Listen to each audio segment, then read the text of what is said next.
Hello friends, welcome to our channel Gyan Ganga Ayurveda classes में। आज हम लोग बात करने वाले हैं स्वेद अध्याय के अंतर्गत जो स्वेद के भेद है, अर्थात साग्नि स्वेद के 13 प्रकार है। साग्नि स्वेद के अर्थात अग्नि युक्त स्वेदन के जो 13 भेद होते हैं, त्रयोदश भेद, उसके नाम को देखेंगे, साथ ही साथ उसके ट्रिक को देखेंगे। ये जो हम लोग का ट्रिक है, जो फार्मूला है, ये किस पे बेस होगा? मोदी जी का एक प्रसिद्ध भाषण है, बेटी बचाओ बेटी पढ़ाओ। ये जो उन्होंने एक स्लोगन दिया, बेटी बचाओ बेटी पढ़ाओ के बेस पे मोदी जी ने एक तरह से जो स्लोगन दिया है, उसी बेस पे हम लोग का ट्रिक होगा। और ट्रिक बिल्कुल ये आसान है, याद रखिएगा। साग्नि स्वेद के जो 13 भेद हैं, मोदी जी को याद कर लेंगे, बेटी बचाओ बेटी पढ़ाओ, तो आपको उस ट्रिक याद हो जाएगा। तो पहले हम लोग नाम देख लेते हैं, उसके बाद उसका ट्रिक देख लेंगे। यहाँ देखेंगे उन्होंने साग्नि स्वेद के 13 भेद कौन कौन से बोले हैं। तो यहाँ पर देखेंगे साग्नि का मतलब क्या होता है? जहां पर अग्नि का इन्वॉल्वमेंट हो। साग्नि मतलब 100 प्लस अग्नि, अर्थात स्वेद जो देते हैं वो अग्नि के साथ है, उसमें अग्नि का इन्वॉल्वमेंट श्योर है। जो प्रोसीजर किया जाता है एक तरह से एक्टिव प्रोसीजर होता है, इसमें अग्नि के इन्वॉल्वमेंट के साथ होता है। ठीक है, तो इस क्रिया में अग्नि का उपयोग होता है। देखेंगे इसमें पहला नाम है संकर स्वेद, संकर स्वेद है। दूसरा नाम है प्रस्तर स्वेद है। तीसरी बात है नाड़ी स्वेद है, जिसको हम लोग देखते हैं कि इस समय जो हॉस्पिटल में नाड़ी स्वेद का बहुत यूज होता है। उसको देखेंगे परिसेक स्वेद। परिसेक का मतलब होता है कि कोई चीज ऊपर से शावर गिर रही हो, झरना टाइप गिर रहा हो, जो भी गुनगुना पानी हो, औषधि से युक्त हो। उसके बाद देखेंगे अवगाह। अवगाह को क्या बोलते हैं? टब बाथ बोलते हैं। जैसे कहते हैं ना कि टब बाथ में बैठ जाइए तो इस तरह के जो पेन होगा, दर्द होगा, खत्म हो जाएगा। जिंताक स्वेद है। देखेंगे एक है अस्मघन है। अस्मघन मतलब अस्म मतलब होता पत्थर, तो पत्थर के टुकड़े पे लेटने की बात कर रहा है। उसके बाद करशु। करशु मतलब होता है कि एक तरह से जो उपल होती है उसके पर्याय होते हैं, तो उसमें उपल की मात्रा इससे संबंधित है। कुटी स्वेद है। तो जैसे एक ऐसा मकान बनना चाहिए कि उस मकान में चारों तरफ आग लगी हो, मतलब उष्मा जल रही हो, उसमें छेद हो और उसकी उष्मा जो है उस मकान में जाए और व्यक्ति उसके बीच में रहे, कुछ समय तक रहे, उसके पूरा स्वेदन हो जाएगा। उसके देखेंगे कुट्टी के बाद भूस्वेद। भूस्वेद का मतलब होता है जमीन में, जमीन के अंदर गड्ढा बनाकर स्वेदन किया जाता है। भूस्वेद के बाद कुंभी स्वेद, इसमें भी कुआं खोदा जाता है, गड्ढा बनाया जाता है।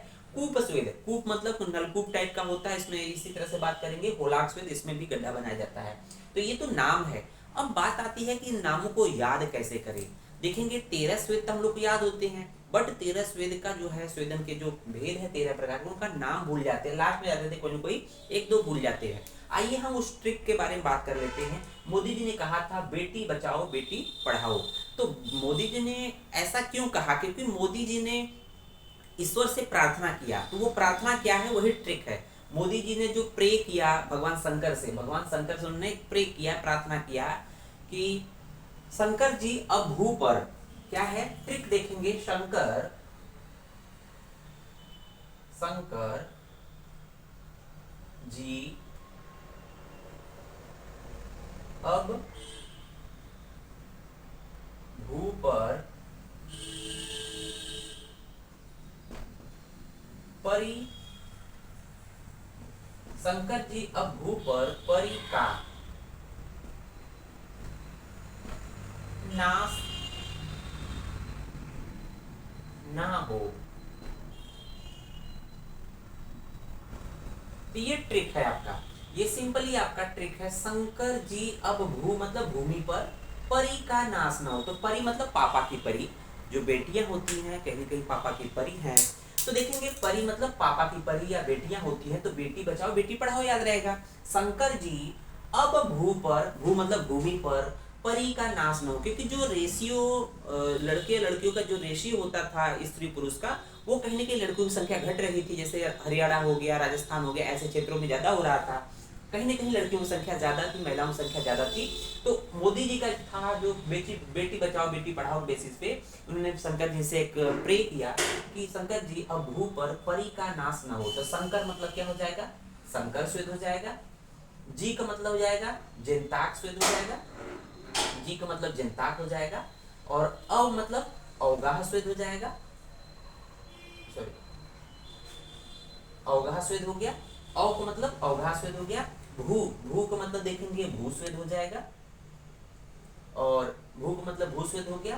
पर का मतलब क्या हो जाएगा? प्रस्तर, पर का मतलब हो जाएगा प्रस्तर स्वेद हो जाएगा। और देखेंगे उसके बाद परी, परी का मतलब हो जाएगा आपका परिषेक। परी का मतलब क्या हो जाएगा, परिसेक। तो परी का मतलब परिसेक। K4 परी का का मतलब K4 और A, का को ध्यान रखिएगा।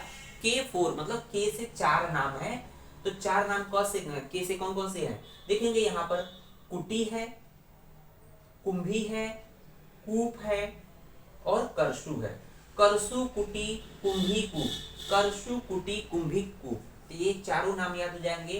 करसु कुटी कुंभी कूप, तो चारों नाम हो जाएंगे इससे। के फार हो जाएगा, 4 के से जो नाम है उसके हो जाएगा। ए फार क्या हो जाएगा, अश्मघन। ए फार अश्मघन, तो ए से अश्मघन हो जाएगा, अश्मघन।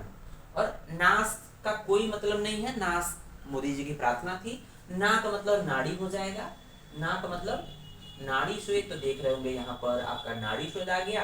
हो का मतलब होलाट श्वेत, तो लास्ट में होलाट श्वेत आ गया।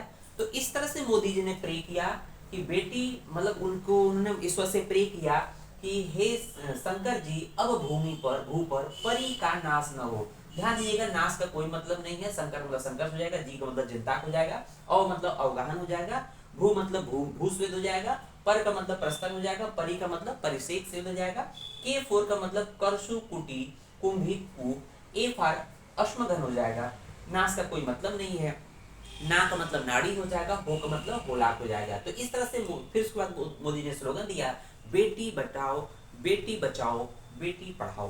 तो उम्मीद है वीडियो अच्छा लगा होगा, तो इसको शेयर जरूर करें। अगर आप चैनल पे नए हैं तो चैनल सब्सक्राइब जरूर करें। जय हिंद, जय भारत।